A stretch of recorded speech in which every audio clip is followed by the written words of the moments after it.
አቶ እስክንድር ነጋ የአፋብንን ሕጋዊነት የሚያሳጣ ቃለ መጠይቅ አድርገዋል። የእስክንድር ቃለ መጠይቅ ይዘት በዛሬው ትንታኔያችን ይዘነዋል። አፋብንም ቢሆን ድርጅቱ እንዲፈርስ በስውር እየተባበረ የሚመስል መረጃዎች አሉ። ዝርዝር አለን። ህወሓት ከመንግስት ጋር በግልጽ ሊደራደር ነው። የመደራደሪያ ነጥቦችንም ይፋ አድርጓል። ህወሓት ከጥምረቱ እየወጣ ይሆን? ህወሓት እደራደራለሁ ማለቱ ለጥምረቱ ምን አይነት አሉታዊ ነገሮችስ አሉት? የምናየው ይሆናል። የህወሓት ምክትል ሊቀመንበር አቶ አማኑኤል አሰፋና አንዳርጋቸው ጽጌ ምን አጋጫቸው? አቶ አማኑኤል አሰፋ ስለ አንዳርጋቸው ጽጌ ምን አሉ? እናየዋለን። የእስክንድር ነጋ የትግል ታሪኩ፣ የድርጅት ጉዞ ሁሉ ብትመረምሩ የምታገኙት አንድ ሀቅ አለ። እሱም የአማራ ድርጅቶችን ማፍረስና መበተን ነው። እስክንድር ነጋ ዕድሜ ልኩን የአማራን ድርጅቶች እና መሪዎች ሲያሳድድ የነበረና ያለ ሰው ነው። እስክንድር ተግባሩ ወይም ተልኮ የአማራ ድርጅቶች ገብቶ ማፍረስ ወይም ተመሳሳይ ድርጅቶችን በመመስረት አማራ እርስ በርሱ የጎንዮሽ ትግል እንዲያደርግና በመጨረሻም መሪውም ድርጅቱም እንዲጠፋፋ ማድረግ ነው። እስክንድር ዋና ዓላማው የአማራ ድርጅቶችን ማፍረስ ነው ስንል ዝም ብለን አይደለም። ከ9 የአማራ ድርጅቶች በላይ አጥፍቷል። ከመኢአድ ጀምሮ በርካታ የአማራ ድርጅቶችን እየገባ አፍርሷል ወይም ተመሳሳይ ድርጅቶችን በመመስረት እርስ በርሱ የጎንዮሽ ትግል እንዲደረግና እንዲገዳደል አድርጓል አማራን። እስክንድር ነጋ በአማራ ፖለቲካዊ ዘውግ ውስጥ ተከፍኖ ጸረ ኢትዮጵያዊ ሴቶችን በሀገራችን ላይ ለመትከልና አማራ የሚባለውን ነገር ለማጥፋት ሰርቷል። ይህ ሁሉ የሚሆነው አሜሪካ በበላይነት ድጋፍና ክትትል ያደረገችለት ለሲአይኤ መረጃ መረብ በመሆን በአማራ ፖለቲካና በኢትዮጵያ ስርዓት ማህበር ላይ ታሪካዊ ብረዛ ሲሰራ የኖረ ከፋፋይ ሰው ነው። ታሪኩን ላጠናው ውሸት አይደለም። ታሪኩ ስታጠኑ የምታገኙት እውነታ ይህ ነው። እስክንድር የብልጽግና የመጨረሻው ካርድ ነው። እንዴት አትሉም? ብልጽግና በፋና ኢቢሲ ያልተመሰረተ ጽምዶን የሚያጠለሽ ፖስቶችን በቀን 20 ጊዜ የለጠፈ አልሆነም። በነጌታቸው ሽፈራው፣ በነሙሉቀንና ሌሎች 5ኛ ረድፍ ብልጽግናዎችም ሞከረ፣ አልተሳካም። በነቀለብም በኩል ሞከረ፣ አልተሳካም። በናቻሜለ ታምሩ፣ በሻለቃ ዳዊት፣ በቦርከና ሚዲያ ሞከረ፣ አልተሳካም።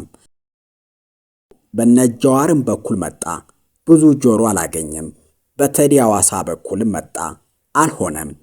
ተደብቀው በሚጽፉ ሰዎችም ሞከረ፣ አልተሳካም። የአብይ አሽከሮች ከቀናት በፊት ጥምረቱን ተቃውመው የሚመጡ ፋኖች አሉ አሉን። እኛም እነማን ይሆኑ ብለን በጉጉት ጠበቅን። የብልጽግና አክቲቪስቶች ከሌሎች ጭምብላን ፌክ ታጋይ አማሮች ጋር ሆነው እስክንድር ተገደለ አሉን። የገደለውን ፋኖ ነው፣ ህወሓት ነው የላከችው አሉ ገዳዩን። የሚሰሩት ድራማ እንደሚኖር ገብቶን በጉጉት ጠበቅን። ለካ ይህ ሁሉ የመንገድ ጠረጋው የዲደብሊው ጋዜጠኛው አቶ ታምራት ዴንሳ ገለታ በኩል የታቀደ ነገር ኑሯል። ከዛማ ተገደለ ያሉትን እስክንድር በዲደብሊው በኩል በብሔርተኛው ታምራት ዴንሳ በኩል ስለ ጽምዶ መግለጫ እንዲሰጥ አደረጉት። እስክንድርን ብልጽግና በአማራ ላይ ስለሚያደርገው ግፍ የማይናገረው ተናግሮ የማያውቀው እስክንድር 3 አደገኛ ውሸቶችና ትርክቶችን ይዞ መጣልሃ። ከምር የክፋትና የአማራ ጠልነት ጥግ በዚህ ንግግሩና ቃለ መጠይቁ አይቼዋለሁ። አንደኛው እስክንድር የተናገረው አደገኛ መልእክት ይህ ነው። ትብብሩን እያንዳንዱ አባላት ማወቅና መስማማት አለባቸው የሚል የምናብ ፖለቲካውን ይዞ መጥቷል። አስባችሁታል? ከወለጋ ጀምሮ የተበታተነ ኃይል ያለው ድርጅት ያንን ሁሉ አባሉን በቀጥተኛ የዲሞክራሲያዊ ተሳትፎ ውሳኔ ሲያሰጥ እስክንድር ነጋ ይህ ጠፍቶት አይደለም። ወይም በትጥቅ ትግል ውስጥ የድምፅ ብልጫ የሚባል ነገር እንደሌለም ያውቃል። አሜሪካም ይሁን አውሮፓ ያሉ ሀገራት የወታደራዊ ውሳኔዎች በድምፅ ብልጫ አያስወስኑም። ይህንንም ጠንቅቆ ያውቃል።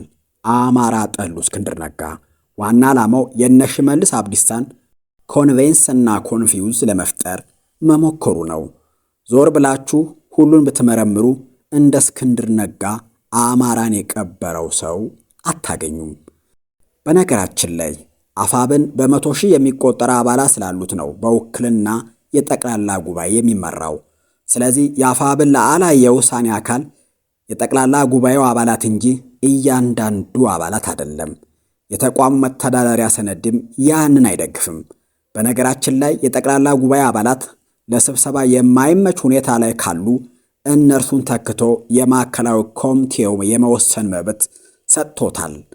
ሁለተኛው የእስክንድር አደገኛ መልእክት ደግሞ አሁን ያሉት አመራሮች ጊዜያዊ ናቸው የሚል አሉባልታ ማስተላለፉ ነው። ይህም በሰነዱ ላይ የሌለ የተለመደ ቅጥፈት ነው። የሽግግር ጊዜ የሚባለው የአመራሮቹ የሥልጣን ጊዜ ሳይሆን 5ቱ እዞች ከአዲሱ ተቋም ጋር ራሳቸውን የሚያዋሃዱበት ወቅት ነው። ሦስተኛው የአቶ እስክንድር ነጋ አደገኛ መግለጫ የአፋብን አመራር በሕጋዊ መንገድ ያልተመረጠና ሕገወጥ ነው ማለቱ ነው።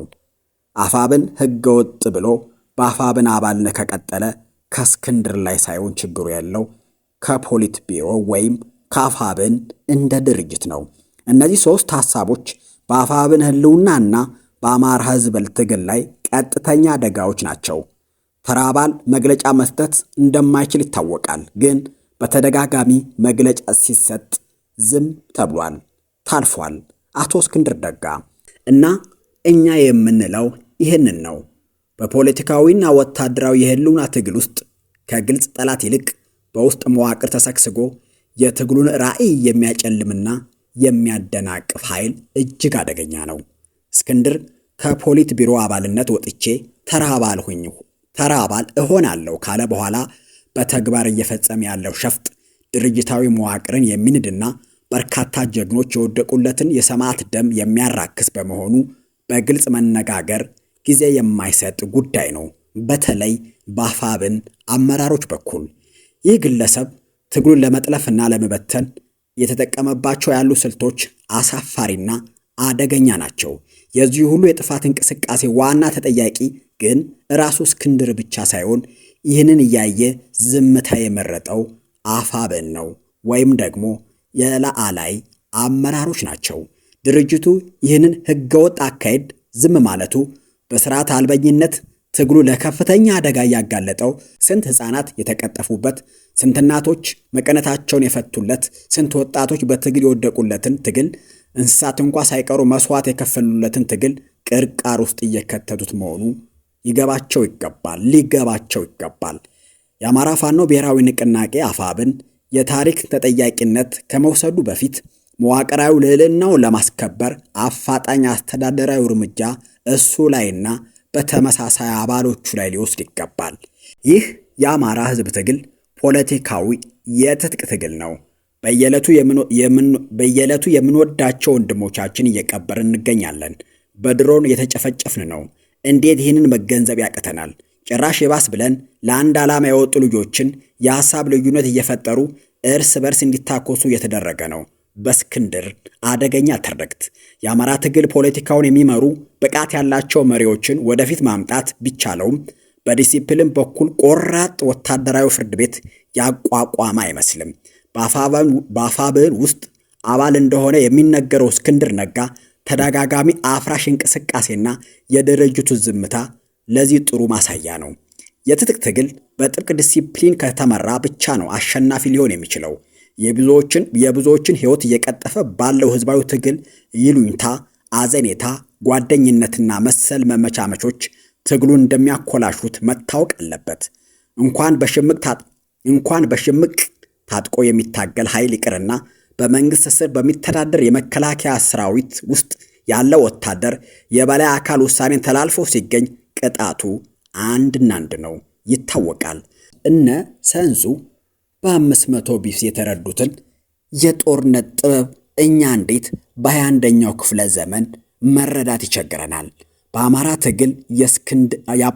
ትግል ውስጥ የእስክንድርን ያክል በደል የፈጸመ የለም። ጀዋር መሐመድ ተከበብኩ ብሎ የ78 አማራዎች ሕይወት እንደቀጠፈ ሁሉ እስክንድር ነጋም ካልጠፋ ጫካ ለብረ ኤልያስ ገዳም ምሽግ ቆፍሮ የ570 መነኮሳትና ሕፃናትን ደም ያፈሰሰ አረመኔ ሰው መሆኑን መርሳት አይገባም። እነዚህ ሁለት የአማራ ትግል ነቀርሳዎች ሰሞኑን ደግሞ በጸረ ጽምዶ አቋም በጋራ የሚዲያ ፕሮፓጋንዳ እያካሄዱ ነው። አፋብን በእስክንድር ላይ አስተማሪ የሚሆን ቅጣት ማስተላለፍ አለበት። ያለበለዚያ ፈለጉን የሚከተሉ በርካታ አባላት ሊኖሩ እንደሚችሉ ለማወቅ ሊቅ መሆን አይጠይቅም። እስክንድርና የአፋብን ጉዳይ እዚህ ላይ ገታ እናድርገውና ወደ ህወሓት ድርድር እንግባ። የህወሓት መግለጫን እናስቀድም። እንዲህ ይላል። የቀድሞው የናይጄሪያ ፕሬዝዳንት ኦሉሴጉን ኦባሳንጆ ትናንት ነሐሴ 18 ቀን 2018 ዓ.ም ወደ መቀሌ መጥተው እንደነበር ይታወቃል። ይሁን እንጂ ይህ ጉብኝት አስቀድሞ በመደበኛ መርሃ ግብርና ቀጠሮ የተያዘ ሳይሆን በድንገት የተደረገ ጉብኝት ነበር። የትግራይ መንግስት ፕሬዝዳንት ግን አስቀድሞ የያዙትን መርሃ ግብር አቋርጠው ከእሳቸው ጋር ተገናኝተው ተወያይተዋል። ከዚህ በመነሳት ከፌዴራል መንግስት ጋር ውይይት ሊጀመር ከሆነ የሚከተሉ ጉዳዮች መመለስ መሰረታዊና ቁልፍ እንደሆኑ አጽንኦት ሰጥተዋል። የኢኮኖሚ ማዕቀብና እገዳ መነሳት፣ ወታደራዊ ከበባ ማቆምና የተፈጠረው ውጥረት ማርገብ፣ የትግራይ ሉዓላዊ ግዛት ወደ መደበኛ ሁኔታ መመለስ፣ ተፈናቃዮችን ደህንነታቸውና ክብራቸው በተጠበቀ መንገድ መመለስ፣ የህዝባዊ ወያኔ ሓርነት ትግራይ ህወሓት ፖለቲካዊ ህጋዊ ማንነት መመለስ። ከዚህ በመነሳት በትግራይ መንግስት በኩል እየተከሰተ የሚገኘው ውጥረትና መባባስ እንዲሁም ጊዜ የማይሰጥ ሁኔታ ሊፈታ የሚችል ትርጉም ያለው ክትትልና ውይይት እየተደረገ አይደለም የሚል እምነት እንኳን ቢኖር የቀድሞው ፕሬዝዳንት ኦሉሴጉን ኦባሳንጆ ግን ከፌዴራል መንግስት ጋር ተወያይቼ በሚቀጥለው 1 እና 2 ሳምንት እመለሳለሁ ብለዋል። ይሁን እንጂ ከትናንቱ ውይይት ለመረዳት እንደተቻለው በሚያሳዝን መልኩ የብልጽግና መንግስት በተጠቀሱ መሰረታዊ ጉዳዮች ላይ ተጨባጭና እውነተኛ ማሻሻያዎች እንደሌሉት ነው የታየው። ስለሆነም የትግራይ መንግስት ባለፉት 4 ዓመታት የነበረውን ያልተሳካና ተጨባጭ ያልሆነ ሂደት፣ ተደጋጋሚ ውይይቶችን፣ የማይፈጽሙ ቃል ኪዳኖችንና በመሬት ላይ ሁኔታው ከመጥፎ ወደ ባሰ እየተለወጠ የሚሄድበትን አካሄድ እንደገና ለመድገም ምንም አይነት ፖለቲካ ፍላጎት እንደሌለው ግልጽ ማድረግ ይፈልጋል። ስለሆነም የትግራይ መንግስት ለትግራይ ህዝብና ለዓለም ማህበረሰብ ትርጉም ያለው ታማኝ፣ ግልጽና ተጨባጭ የጊዜ ገደብ የተቀመጠለት እንዲሁም በዋና ዋና ግፊት በመፍጠር የሚችሉ ዓለም አቀፍ አጋሮች የሚደገፍ የሰላም ውይይት ለማድረግ ዝግጁ መሆኑን በተደጋጋሚ ያረጋግጣል ይላል መግለጫው። ከዚህ የተረዳነው ድንገተኛ ለመጣ እንግዳ አትግባ አይባልም፣ ለሰው ክብር ይገባልና። ኦባሳንጆ ሳያሳውቁ ወደ መቀሌ ማቅናታቸው የአሜሪካው አምባሳደር ዕጣ ፈንታ እንዳይገጥማቸውና አስቀድመው ፕሮግራም ቢያስዙ ህወሓት አልፈልግም እንደሚልና ለድርድር ዝግጁ አለመሆኑን የምናይበት ነጥብ ነው። ነገር ግን የትህነግ የመደራደሪያ ነጥቦችና ግልጽ አቋም የአደባባይ ሀቅ ነው። ትህነግ በዓለም አቀፍ ደረጃ ድርድር አልፈልግም እንደማይባል የሰላና የበሰለ ፖለቲካዋን እየተጫወተች ነው። ያደረጉት ያንን ነው።